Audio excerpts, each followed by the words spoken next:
Sasa hivi kila mwanamke ana bodaboda wake, na Mungu ajalie basi iwe kheri, ana bodaboda mmoja ambaye anamtuma.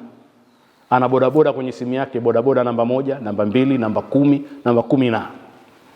Hawa wanaitwa bodaboda wa mke wako wewe. Bodaboda wa mke wako wewe ni mume na bodaboda 10.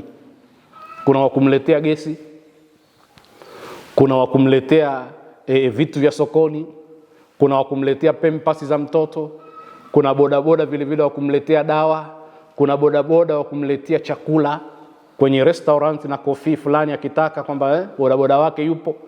Kwa hivyo ana bodaboda kiasi 10. Na yule wa gesi akija anaingia mpaka jikoni anaenda kumfungia gesi. Sasa haya ndio maisha tunayoishi sisi. Na mwanaume amekaa, ameridhika, anaona ni jambo la kawaida. Wale bodaboda hawajui sura zao wala namba zao, lakini wanaitwa kuwa bodaboda wa mke wake. Na kuulizeni, kuna salama hapo? Je, wale wote wenye bodaboda wao, bodaboda hawa mnaowajua ambao ni biashara halali, lakini tunaposhindwa kufuatilia mipaka ya Kiislamu huwa ni biashara ya haramu, inapokuwa ni biashara kuingia majumba ya watu. Je, hawa bodaboda ni maasumin? Ni watu wenye maadili? Naam, kuna watu wenye maadili katika wao, lakini nani anawaruhusu waingie katika nyumba zetu zaidi ya sisi wenyewe? Kwa hivyo mume karuhusu kwa sababu amenyamaza, lakini na mke ndio maisha yake. Ndio yale tuliyosema kwamba nyumba zetu hazipikwi vyakula.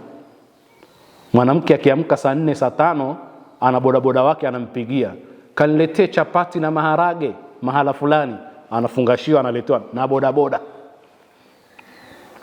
Kikiisha kitu chochote kile, hata saa 5 ya usiku atamtafuta bodaboda wake. Anataka kwenda mahali fulani, atamtafuta bodaboda wake. Kuna mzigo umetumwa kwenye ofisi fulani ya basi, atakayemletea mzigo wake ni bodaboda wake. Ana rafiki yake, ana biashara zake, anauza viatu, anauza nini, anauza mandazi. Maana siku hizi wanawake wako majumbani wanafanya biashara zao. Anayemfanyia biashara nani? Ni bodaboda. Ndugu zangu, hii biashara ni halali na imeajiri watu wengi, lakini kwa wale Waislamu wawe na mipaka katika ufanyaji wa biashara hii.